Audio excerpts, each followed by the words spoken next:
India have won the Chennai Test match, the final Test match against England by innings and 75 runs, thereby winning the 5-match Test series 4-0. Joining us to discuss that particular victory now, Sunil Gavaskar and Aakash Chopra, both of them are joining us live right now. Sunny bhai, Aakash, this question is for both of you. Sunny bhai, to you first. Tell us honestly, last evening and for the 4 days that you saw the game, the way it panned out, did you expect to see a result here?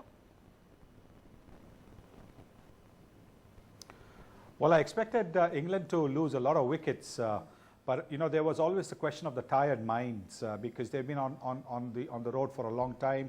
They've been to Bangladesh. They've played, I think, a month over there. Then they've come to India for another couple of months. So I think it does take a little toll, and particularly if you're losing. And they had lost they had lost the last 3 Test matches. So clearly they were just a little bit tired. Then for 2 days they had been kept on the field by the Indians, and despite them scoring 477. So when tired minds are at play, anything can happen. But the way Cook and the young man Jennings batted before lunch, it was going to be tough. But this is a new Indian team. This is an Indian team which does not give up. And I think that's the reason why they ended up winning, because they never ever gave up the idea of winning this Test match. Okay, Aakash, same question to you. Even as a supporter of the Indian team, even as a former player of that team, tell us honestly, did you expect that the game would be over today when day ended last evening? See, I knew that this team, like Sunny Bhai is mentioning, it is a tired team. At times, at the last day of the tour, your mind is already back home. You're there physically, but not mentally. But I also knew that there'll be resilience, and if India were to win, they'll need some amount of help from the visitors. They needed to play a few bad shots to get out, because this pitch was still too good to bat, in my opinion. The ball wasn't jumping, turning. Ashwin didn't pick too many wickets, so it was going to be tough for India. But then strange things have happened on the last day of a very long and tiring and an unfortunate or a disappointing tour. So that's what panned out in the end. And you know what, 2016 is the year of Virat Kohli. He hasn't put a foot wrong. So that one thing that all of us must take into account, that if he was the captain, India was going to win. Okay, we're going to look back at year 2016 with the two of you. But Sunny bhai, you know, Aakash mentions Ashwin not picking a wicket today, even though he bowled really well. But if one was to use a quote to describe this Indian bowling, would you say if Ashwin doesn't get you, Jadeja will? Is that the best way to describe this Indian bowling attack? Yes, because you know both these spinners have complemented each other. When Ashwin's been getting the wickets, Jadeja from the other end has blocked everything. He hasn't allowed easy runs to be scored. If a person is getting wickets, but at the other end, you know, runs are coming quite easily, the pressure is not felt by the batsman. But when runs are not coming from one end and from the other end, you're looking for survival, it is difficult. And that's what happened throughout the series. So while Ashwin may not have got the wickets in his hometown, the fact that he took that catch, remember that catch, the timing of the jump to get rid of Moeen Ali was a major contribution, because till then at tea time, Moeen Ali and Ben Stokes batting, it looked again that England would be able to save the game. So Ashwin had a role to play in the win. May not have been by picking wickets, but by taking that fabulous catch. Well, why just this win? Actually, Ashwin has had a major role to play in the entire series victory with the way he's performed. But Aakash, you know, we heard from both Ashwin and Jadeja after the match, and both were complimenting each other, not just on the field, but off it as well, talking about each other's strength. Do you think this is that one quality that best sums up this team? And I know you mentioned on the social media too a short while ago, the teamwork that you see in this team is exceptional.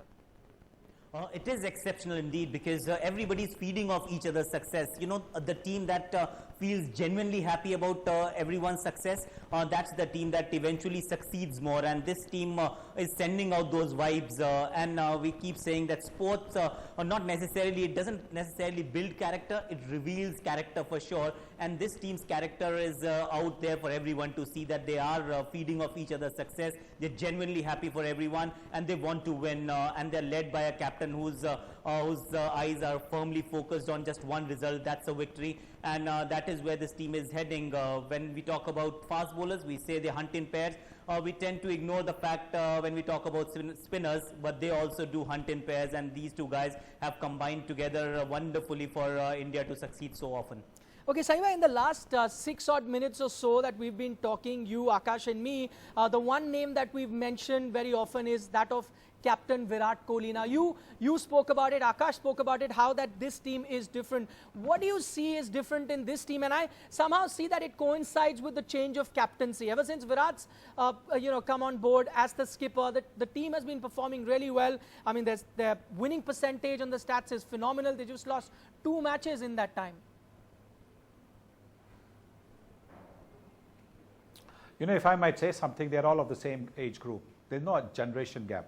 So the music that they probably put in the dressing room before they go out to play, or at the end of the day's play, or even during a lunch interval, will be pretty much the music that everybody also enjoys and enjoys listening to.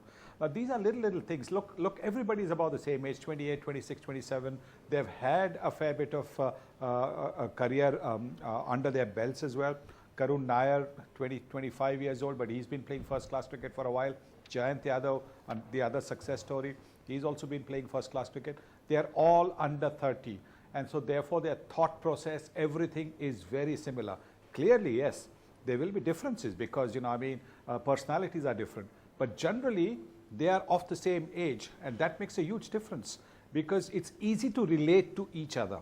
Sometimes when there's a gap, when the senior player is about 5, 6, 7 years older than the majority of the group, then there is just that little bit of hesitancy in the dressing room, talking frankly about the situation of the match, the tactics to be adopted. I don't think this is happening in this team. And as Ravi Shastri was saying, Ravindra Jadeja, Virat Kohli, the way they get along, they've been playing together from junior days, and the way they get along, they keep pulling each other's leg. So I can just imagine what the dressing room atmosphere must be. When you're winning, it's always very good. But when they're also reveling in each other's success, it must be absolutely brilliant to be in that dressing room.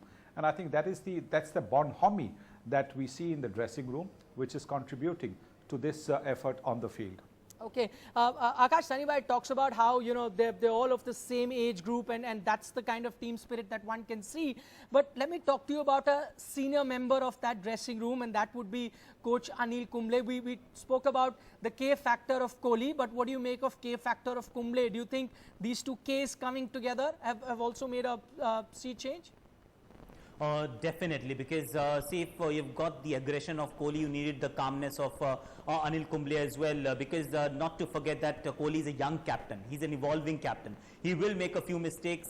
He's still learning the ropes of captaining the Indian cricket team in the toughest format, that's Test cricket. So you needed somebody out there, a voice of reason, a sounding board, and just nudging here and there and getting things in order, and that's what he has done.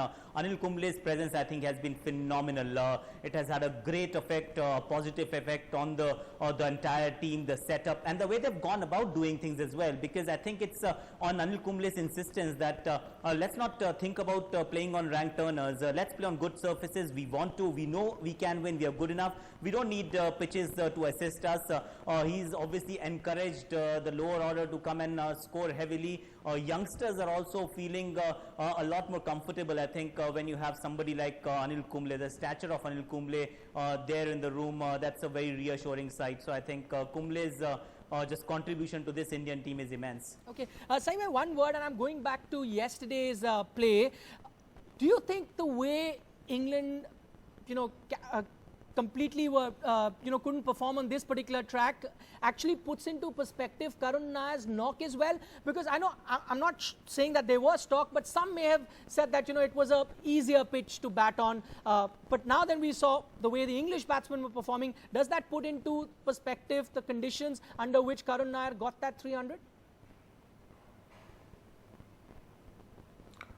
Yes, I think, well, he got 300. Why didn't anybody else get a 300? It's the easiest thing to say that, oh, the pitch was easy, the attack was pretty ordinary. But then why don't others get the same kind of runs? You get the runs, you get the wickets because you have that little bit extra than the others. And sure, the next match you might not get the runs, the others might get the runs and others might get the wickets. But we have this tendency every time somebody does well to try and find fault in that. I remember when Prakash Padukone won the All England Open in 1980, beating Lim Swee King. There was talk in some of our papers that maybe Lim Swee King had a bit of a tummy upset and he wasn't well, and therefore but we are not prepared to give credit to our players. We are not prepared to give credit to our players who have done well. I think I knew that there would be a question mark in case we had ended up England had ended up 9 wickets down. There would be question marks about the declaration. But look at that lead. It's because of the lead that India didn't have to bat again. Supposing we had declared immediately after that, we would have just had a lead of 180 or thereabouts, and we would have had to bat again. Would we have had the time? Who knows? So therefore, I think at the end of the day, we have won. Let's enjoy the victory. It's been a very good victory because this England team is not a bad team, but we didn't allow them to play to their potential. They've got some very good players, this English team, but we, the Indian team, did not allow them to play at their best ability, and that is a victory for us. Okay, great. Now, Sunny bhai and Aakash, I'm going to ask you 3 questions apiece, and we're going to sum up the entire India-England series in that. Firstly, Sunny bhai, to you, what according to you was the knock of this series? Now, we've got hundreds by Cheteshwar Pujara, Murli Vijay, double 100 by Virat Kohli, triple 100 by Karun Nair, a very essential 90 by Ravindra Jadeja. But what according to you was the knock of the series? I think the triple 100.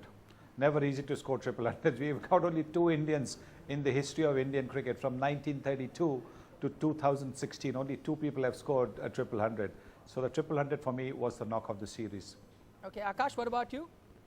I'll go with the Virat Kohli's double century in Wankhede for a simple reason that pitch had a lot to offer, and he had to bat with the tail as well. And that 200-run lead was worth its weight in 24-carat gold, and England had a great record at Wankhede. So for a variety of reasons, that one knocks was extra special for me. I think, in my opinion, it was Virat Kohli's double century at Wankhede.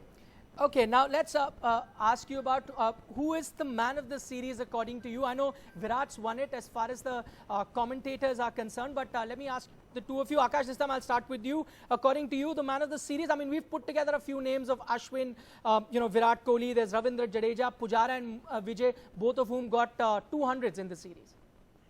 Well, it's a toss-up between the captain and the most valuable player in the side. Obviously, the award has gone to the captain. I'll go with the most valuable player once again. There's a certain amount of boredom now. It's not easy winning a man of the series award in a test series, but Ashwin has done it so often that it's just kind of inevitable and certainty around it, and that is where everybody's been surprised that okay, it's Virat Kohli and not Ashwin. I'll say still Ashwin because 28, 29, 30 wickets in a series, average of 45 with the bat, I think it's huge, and to win a test series you need to take wickets, and therefore bowlers tend to obviously get a bit more credit for a series victory. Aakash, I can't tell you the number of upcoming, bowlers would be thanking you right now because seldom do bowlers win too many awards. Sunny bhai, to you, who do you think man of the series?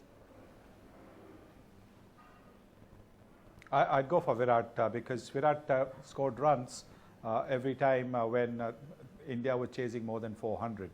And when a couple of wickets had gone and he had to hold the innings together, and like Aakash said, in Mumbai, he had to also play with a lower order batsman. And to be able to do that and take the team to a big total from where England could not come back, I would give it to him. Also because there was a little more help for the spinners than for the batsmen. Not easy, therefore, to bat on these kind of pitches and get the kind of runs that he did. 650 plus runs, that's tremendous. So I would give it to him.